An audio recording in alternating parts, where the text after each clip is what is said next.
بسم اللہ الرحمن الرحیم۔ کچھ بھائیوں کے چند سوالات تھے جن کے جوابات ملاحظہ فرمائیے۔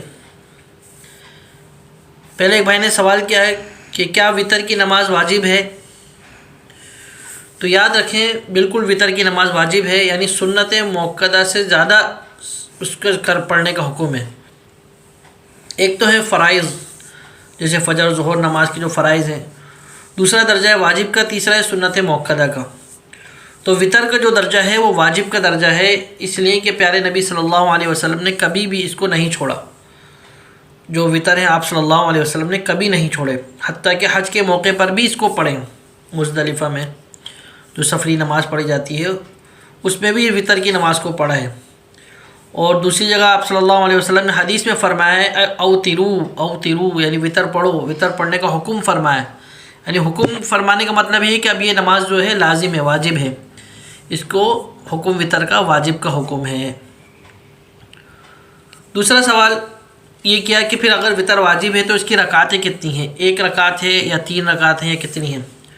تو وتر کا مطلب ہے طاق رکعتیں، 1 3 5 7 جو طاق عدد ہوتا ہے اس کو وتر بولتے ہیں۔ اب آپ صلی اللہ علیہ وسلم نے جو وتر کا حکم دیا، وہ وتر جو پڑھنے کا فرمایا ہے، وہ صحیح حدیث سے یہی ثابت ہوتا ہے کہ 3 رکعتیں بنتی ہیں۔ جو حضرات فرماتے ہیں 1 رکعت ہے وہ ان کی تحقیق ہے، بلکہ آپ صلی اللہ علیہ وسلم نے مختلف طریقوں سے وتر پڑھے ہیں، اور ہر مسلک نے، ہر ائمہ نے ہر طریقے کو جو ہے زندہ کیا ہے اور رائج کیا ہے، اور وہ موجود ہے۔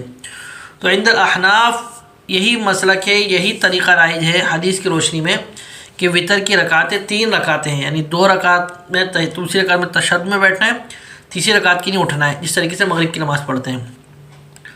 اور تیسری بات یہ کہ وتر کی رکعتیں 3 رکعتیں اس وجہ سے بھی ہیں کہ ہر فرائض کی جو ہے ایک مثال موجود ہے، یعنی فرائض 4 رکعت ہیں، 2 رکعت ہیں، 3 رکعت ہیں جو ہم فرض پڑھتے ہیں۔ اصل تو بنیادی چیز فرائض ہے نا، 2 رکعت فجر کے، ظہر کے 4 رکعت، مغرب کے 3 رکعت۔ ان کی مثال نوافل میں یا جو اور ان کے فرائض کے علاوہ جو نمازوں میں موجود ہیں، یعنی نفلیں 2 رکعت پڑھ سکتے ہیں، نفلیں 4 رکعت پڑھ سکتے ہیں، 3 رکعت اس کی مثال وتر آ گئے، لیکن 1 رکعت فرائض میں کہیں بھی موجود نہیں ہے۔ یعنی میرے کہنے کا مقصد یہ ہے کہ حدیث میں آپ صلی اللہ علیہ وسلم نے صلاۃ بطیرہ سے منع فرمایا، یعنی ایسی نماز جو 1 رکعت ہو، تو 1 رکعت سے منع فرمایا۔ تو اس وجہ سے علماء کرام، محدثین کرام یہی فرماتے ہیں کہ وتر بھی پھر 1 رکعت نہیں پڑھی جائے بلکہ 3 رکعت پڑھی جائے۔ تو امام ابو حنیفہ رحمۃ اللہ علیہ کے نزدیک حدیث کی روشنی میں وتر کی 3 رکعتیں ہیں، اور 3 رکعتیں ہی پڑھنا چاہیے۔ اسی طرح ایک بھائی نے سوال پوچھا کہ صدقہ اور صدقہ جاریہ، ان میں افضل صدقہ کون سا ہے؟ تو یاد رکھیں صدقہ جاریہ تو وہ ہوتا ہے کہ ایسا کوئی کام کر دینا جس کا ثواب جاری رہے، چلتا رہے، 2 دن 4 دن، ہفتہ، مہینہ، 10 دن، وہ بہت ساری چیزیں۔ کسی کو علم سکھا دیا، یہ صدقہ جاریہ ہے، وہ جب تک اس کو علم رہے گا، کسی کو نیک بات بتا دی، اس پر عمل کر رہا ہے، کہیں کنواں کھدوا دیا، لوگ اس کنویں سے پانی پی رہے ہیں، درخت لگوا دیا، اس سے فائدہ حاصل کر رہے ہیں، کوئی بھی ایسا کام کر لیا جس کا ثواب جاری ہے، چلتا رہے گا، وہ صدقہ جاریہ ہے۔ اور ویسے صدقہ کرنا، کسی کو کھانا کھلا دیا، کسی کی جو ہے نا دوائی دلا دی، کسی کا علاج کرا دیا، یہ الگ صدقہ ہے۔ تو ظاہر ہے صدقہ جاریہ جس کا ثواب چلتا رہے وہ زیادہ افضل ہے، لیکن صدقے میں یہ دھیان رکھا جائے کہ صدقہ کرتے ہوئے انسان یہ ذہن میں رکھے کہ اس صدقے سے جس کو دیا جا رہا ہے، جس کو فائدہ پہنچایا جا رہا ہے، اس کو زیادہ سے زیادہ فائدہ ہونا چاہیے۔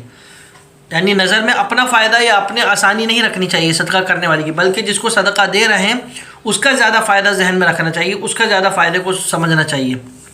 اب اس میں دیکھنا چاہیے کہ جس کو صدقہ دے رہے ہیں اس سے زیادہ فائدہ کس چیز کو ہے، اس کو جس چیز سے زیادہ فائدہ ہو رہا ہو اس کے ساتھ وہی کام کیا جائے۔ جیسے مثال کے طور پہ ایک شخص بیمار ہے، اب اس کو دوائی دلانا چاہیے تھی لیکن اس کو جو ہے نا کپڑے پہنا دیے، تو کپڑے پہنانا بھی صدقہ ہے، لیکن ابھی تو اس کو ضرورت دوائی کی تھی۔ ایک شخص جو ہے نا، یعنی جس کو جس چیز کی ضرورت ہو اس کی وہ ضرورت پوری کی جائے، صدقے میں یہی چیز افضل ہے۔ اسی کے ساتھ ایک بھائی نے مسئلہ یہ پوچھا کہ جب کسی سے معافی مانگے تو بالجملہ معافی مانگی، اگر کسی سے کہ بھائی آپ مجھے معاف کر دیں، اس نے بولا ہاں ٹھیک ہے میں آپ کو معاف کرتا ہوں، لیکن اگر اس کے پیسے کھائے ہوئے تھے یا پیسے لیے ہوئے تھے، اس کا ذکر کرنا ضروری ہے نہیں؟ تو یہ بالکل اس کا ذکر کرنا چاہیے، یا تو بالکل اگر واضح ہو جائے کہ اس نے ہر چیز کو معاف کر دیا ہے تو پھر تو معافی مانگنے والے کی معافی قبول ہوگی.